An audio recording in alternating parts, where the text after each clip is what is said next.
Bien-aimés dans le Seigneur, que la grâce du Tout-Puissant repose sur vous, chers amis de CIRPC TV, que l'Éternel Dieu Tout-Puissant répande sa bénédiction sur chacun de nous.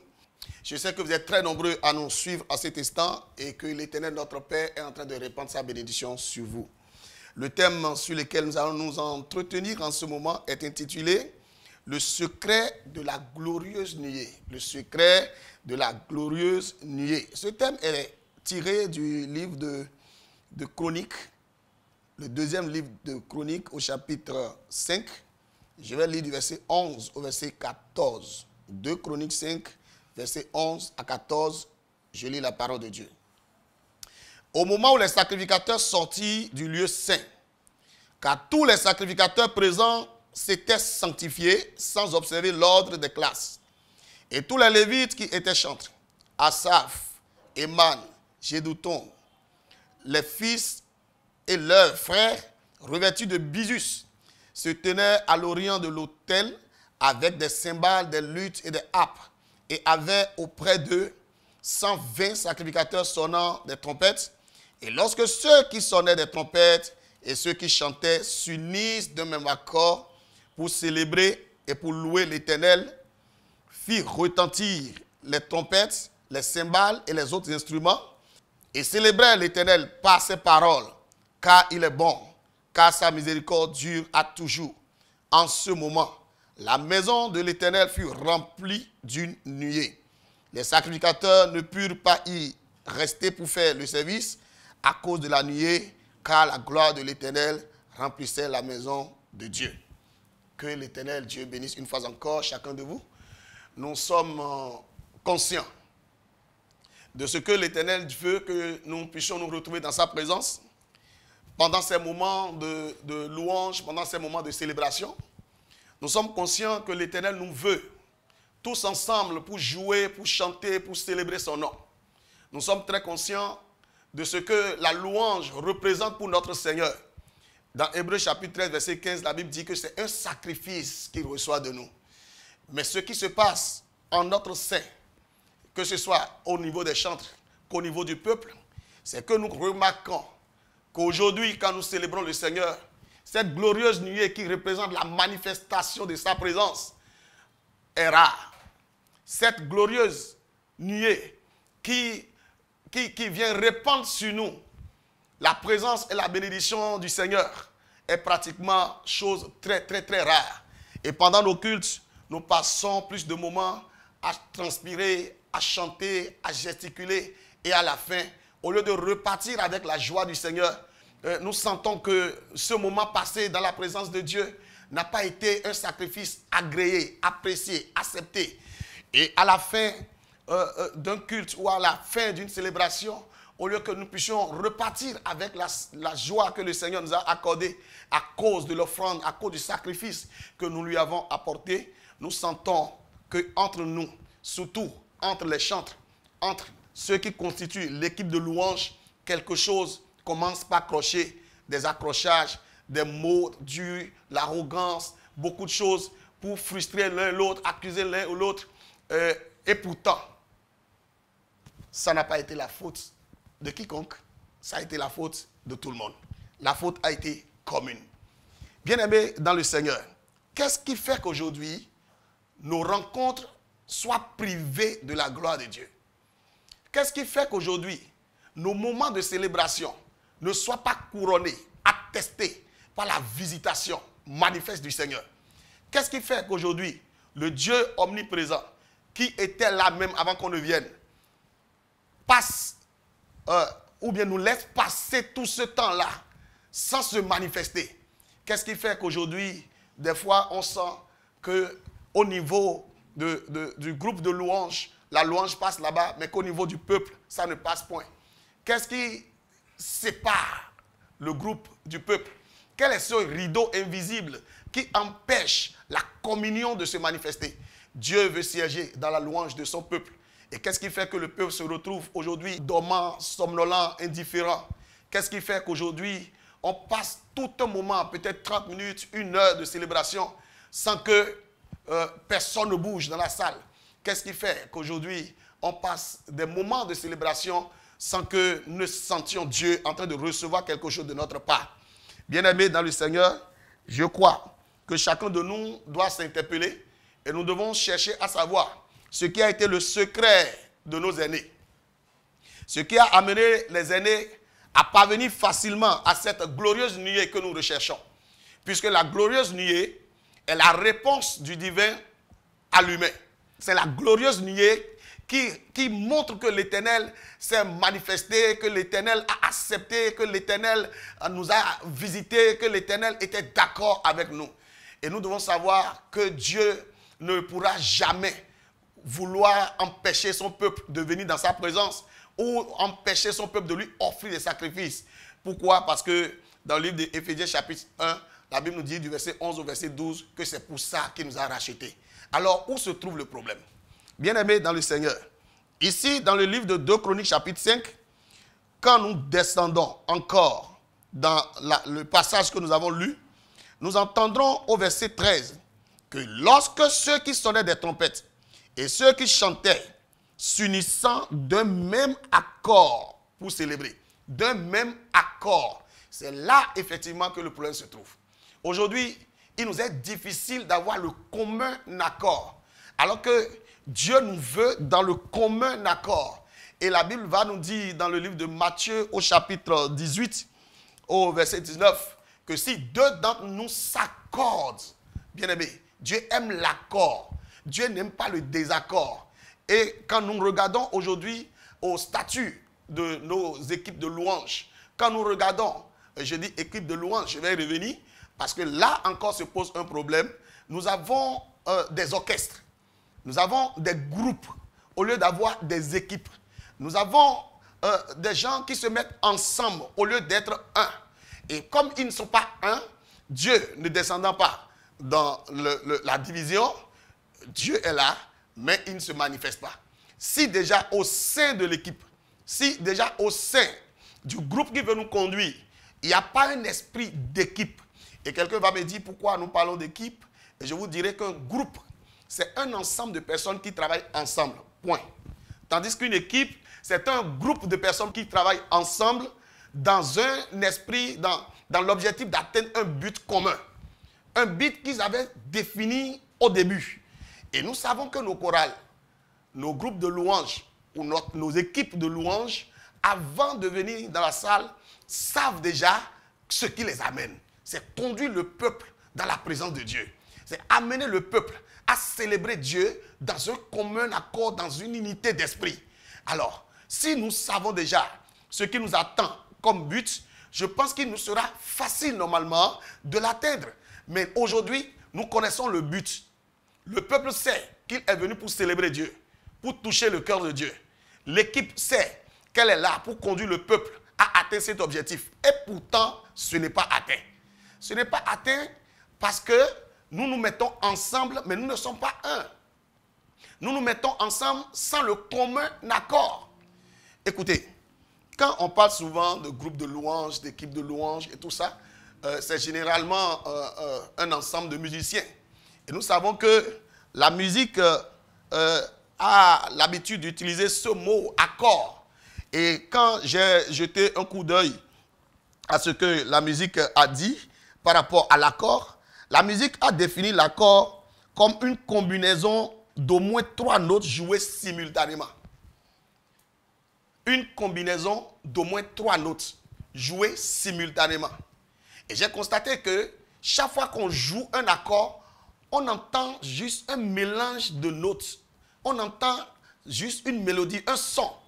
Si chacune de ces notes cherchait à s'imposer, à se faire entendre, à partir de ce moment, on ne parlerait plus d'un accord. Quand nous nous retrouvons dans les groupes, nous ne nous retrouvons pas pour atteindre un but commun.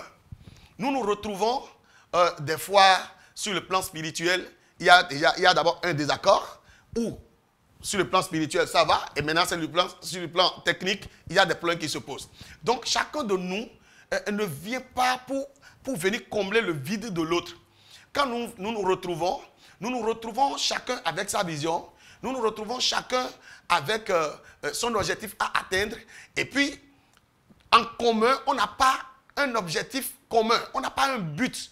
Un but, le but qui est un ensemble d'objectifs. On n'a pas un but à atteindre. Et pourtant, nous disons physiquement, nous disons officiellement que nous sommes là pour atteindre un but. Mais quand on nous regarde dans le fond, nous constatons que ça ne suit pas. Spirituellement, ça ne suit pas. Le commun accord n'est pas spirituel. D'abord, on cherche à mélanger des corps incompatibles. On met des spirituels mélangés avec des charnels et on en veut un mélange homogène. Ce ne sera vraiment pas possible. Et nous pensons que ce soit au niveau des chantres, au niveau des chefs des chantres et qu'au niveau des serviteurs de Dieu, un travail doit se faire à ce niveau. Parce que c'est l'ensemble du peuple, les chantres et le peuple de Dieu, le pasteur, tout le monde qui en souffre. Aujourd'hui, il est très rare, après un moment de méditation, après un moment de célébration, de louange, chacun a un nom qu'il lui donne. Si ce n'est pas une soirée de louange, si ce n'est pas un temps de louange au cours d'un culte, mais c'est quand même une célébration d'une manière ou d'une autre. Après ces moments-là, nous constatons que les gens repartent avec des graissements de dents, au lieu de repartir avec la joie. Des fois, à la fin du culte, on n'arrive même pas à prier ensemble en tant que chanteur avant de partir parce que entre-temps, il y a eu écart de langage, il y a eu attaque, il y a eu blessure, il y a eu frustration. Et ça, on repart à la maison avec des graissements de dents. Bien aimé, le secret n'est pas loin.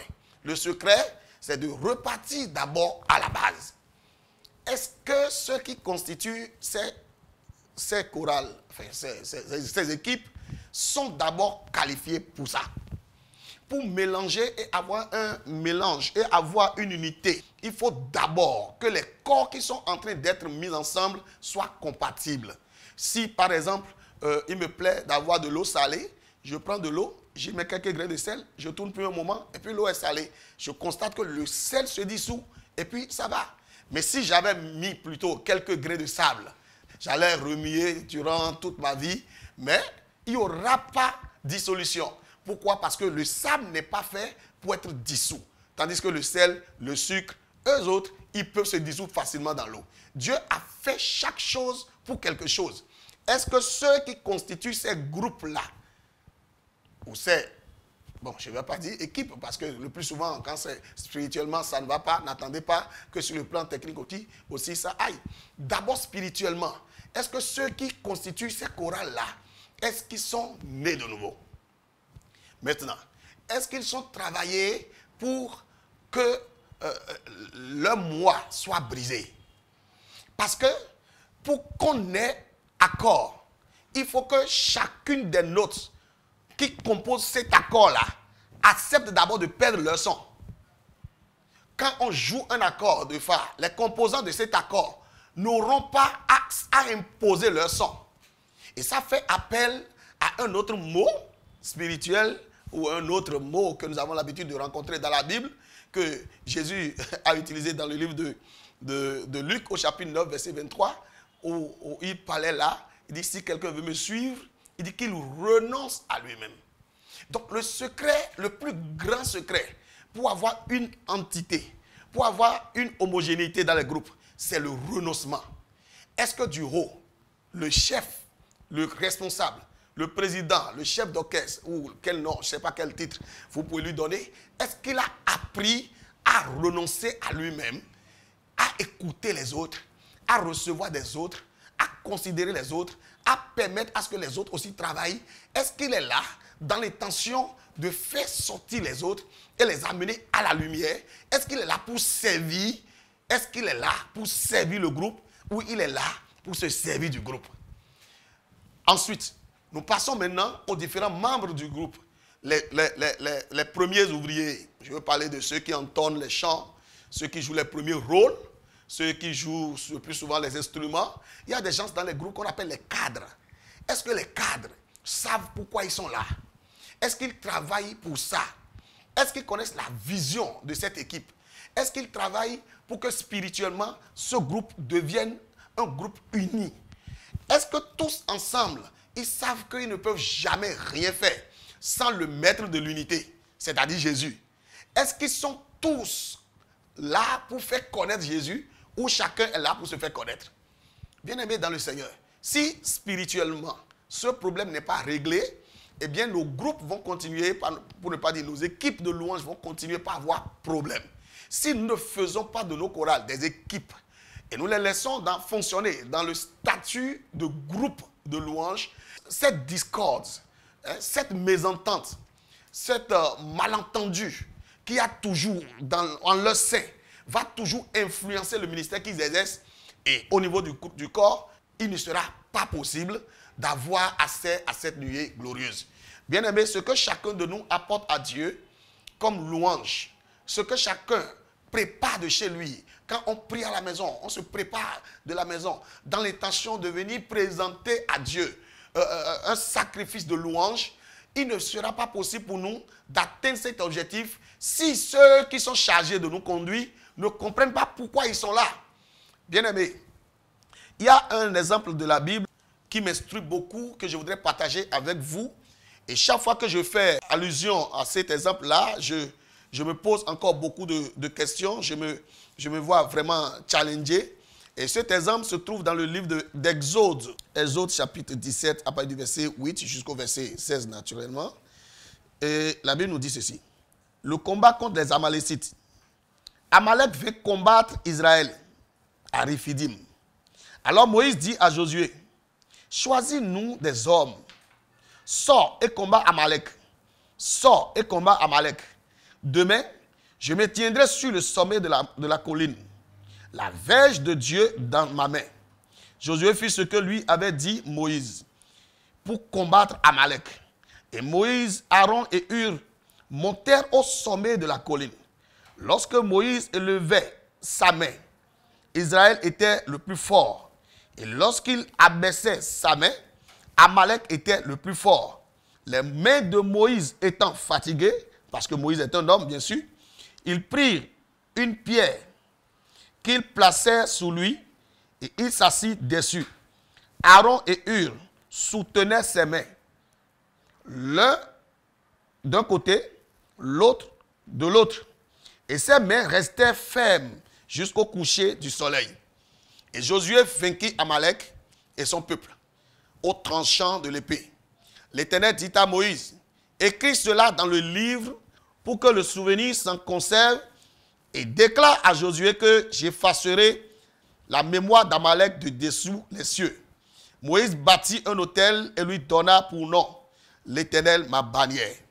Il dit, parce que la main a été levée sur le trône, il y aura guerre de l'Éternel contre Amalek de génération en génération.